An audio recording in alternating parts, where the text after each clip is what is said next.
So I'm going to make it easy and say I never had to make a tough decision. No, that's not true. Every day there is, a variety of decisions that one has to make, right?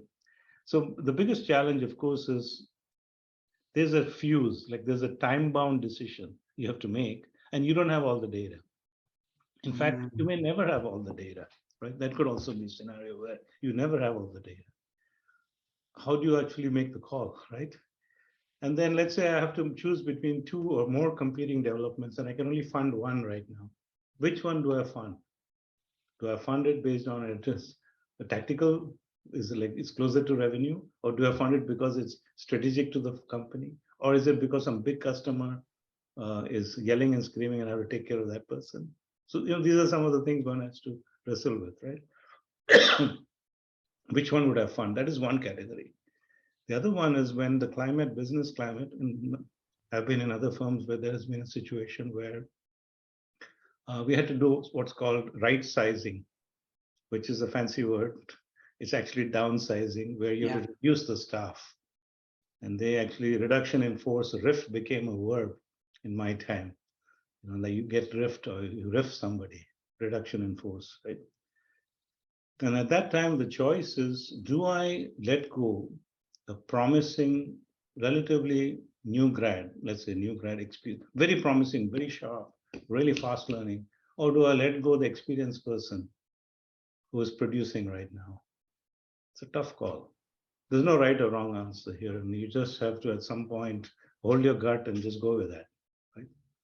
Or you have to do kind of a mix, because if you were to just listen to the bean counters, they'll say, oh, this one is not adding much value, so take that out. Or reverse, they would say, oh, this person has a huge compensation package, so if you were to take one of those out, you could save three of the others. And it becomes an Excel spreadsheet exercise when life is not reduced to an Excel spreadsheet, right? So that would be one, right?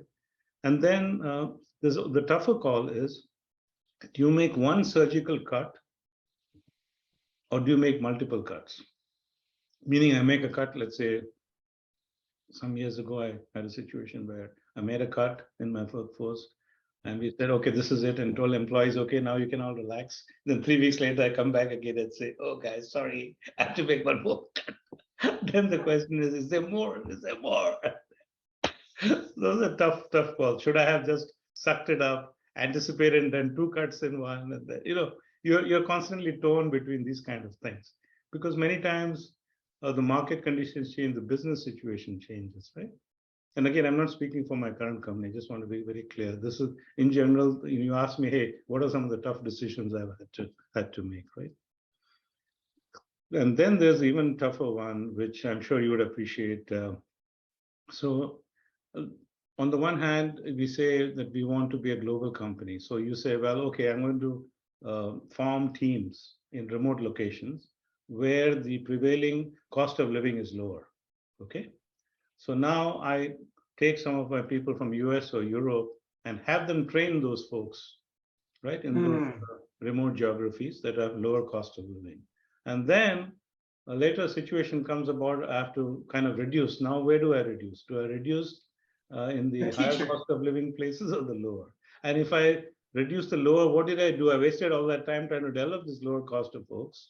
Or reverse, if I reduce the workforce in the higher cost of living, then what message am I sending? That anytime you coach somebody in a lower cost geo, your job is at risk, right? Even though that is not the intent, but that could be construed as that.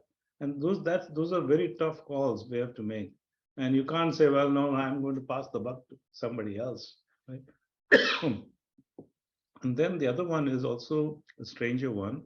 There's this trend about outsourcing so that you can scale the workforce as needed, right? So you have a whole family of contractors or companies that you have people who you can on demand apply, but you spend a lot of time training them, right?